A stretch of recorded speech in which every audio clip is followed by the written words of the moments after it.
جامعہ ملیہ اسلامیہ گزشتہ کئی سالوں سے رائٹ ونگ کے نشانے پر ہے۔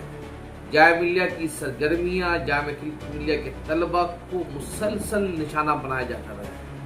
اس کے ساتھ ہی جامعہ ملیہ کو کنٹرول کرنے کے لیے اپنے لوگوں کو بٹھانے کا بھی رواج عام ہو گیا ہے۔ گزشتہ کئی سالوں سے ابھی حال ہی میں جامعہ ملیہ کے کئی طلبہ کو معطل کرنے کی خبر گردش کی اور اس کو لے کر بڑا تنازع کھڑا ہو گیا۔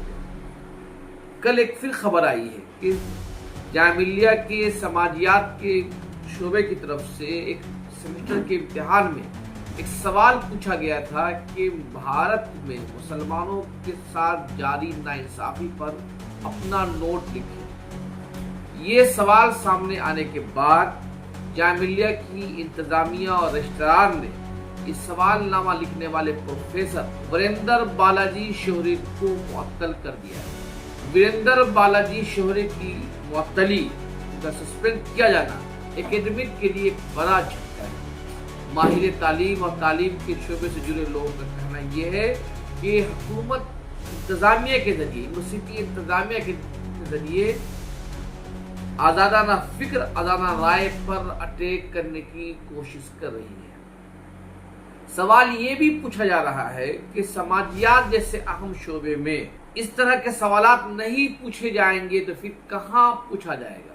آخر کیا وجہ ہے کہ جامعہ ملیہ جس نے ہندوستان کی آزادی میں ایک اہم کردار ادا کیا اور بھارت کی تعمیر و ترقی میں جامعہ ملیہ کا ایک بڑا کردار رہا ہے اور جامعہ سے نکلنے والے طلبہ اساتذہ یہاں کے ریسرچ ورک ملک کی ترقی میں اہم کردار ادا کرتے رہے ہیں، اس کے باوجود جامعہ کی آواز کو خاموش کرنے، جامعہ میں آزادانہ سوچ، فکر کی آزادی، فریڈم آف اسپیچ کو کنٹرول کرنے کی مسلسل کوشش کی جاتی ہے۔ پروفیسر دیوندر بالاجی شوہرے کی یہ معطلی یہ بتاتا ہے کہ جامعہ ملیہ جیسی یونیورسٹی جو ملک کی اہم یونیورسٹیوں میں سے ایک ہے، ٹاپ یونیورسٹیوں میں سے ایک ہے، ان یونیورسٹیوں میں بھی اساتذہ کھل کر اپنی بات نہ لکھ سکتے ہیں، نہ بول سکتے ہیں، نہ طلبہ میں آزادانہ فکر و خیال کو پروان چڑھانے کی اجازت دی جا سکتی ہے۔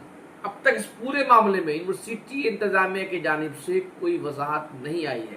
دیوندر جی بالاجی شوہرے کو کہا گیا ہے کہ آپ شہر میں رہیں، اس وقت تک آپ کو دلی چھوڑ کر جانے کی اجازت نہیں ہوگی جب تک جانچ مکمل نہیں ہو جاتا ہے۔ جبکہ کہا یہ جا رہا ہے کہ جو پرچہ بنا، کوئی بھی جب ٹیچر سوال نامہ مرتب کرتا ہے تو اس کو ایک پروسیس سے گزرنا پڑتا ہے۔ ایک کمیٹی ہوتی ہے، کمیٹی اس کو تصدیق کرتی ہے کہ سوال صحیح ہے یا نہیں ہے، پھر اس پروسیس کے مکمل ہونے کے بعد تب طلبہ کو سوال دیا جاتا ہے۔ صرف ایسے میں سوال یہ ہے کہ صرف دیوندر جی بالاجی کے خلاف کارروائی کا کیا مطلب رکھتا ہے؟ جب انہوں نے سوال مرتب کیا تھا تو وہ کمیٹی سے گزر کر تب جا کے طلبہ کے درمیان تقسیم ہوا۔ اور دوسری سب سے اہم بات یہ ہے کہ اس سوال میں ایسا کیا ہے جس کی وجہ سے یونیورسٹی انتظامیہ کو اس پہ کارروائی کرنی پڑے۔ سماجیات کا مطلب ہی ہوتا ہے کہ ملک کے موجودہ صورتحال پر، سماجی اٹھا پٹک پر، سماجی نشیب و فراز پر بات کی جائے۔ جب سماجیات میں اور پولیٹیکل سائنس جیسے شعبے میں موجودہ حالات پر بات نہیں کی جائے گی تو پھر کہاں بات کی جائے گی؟ یہ سب سے بڑا سوال یہی ہے۔ آپ دیکھ رہے ہیں انصاف نیوز آن لائن، بہت بہت شکریہ۔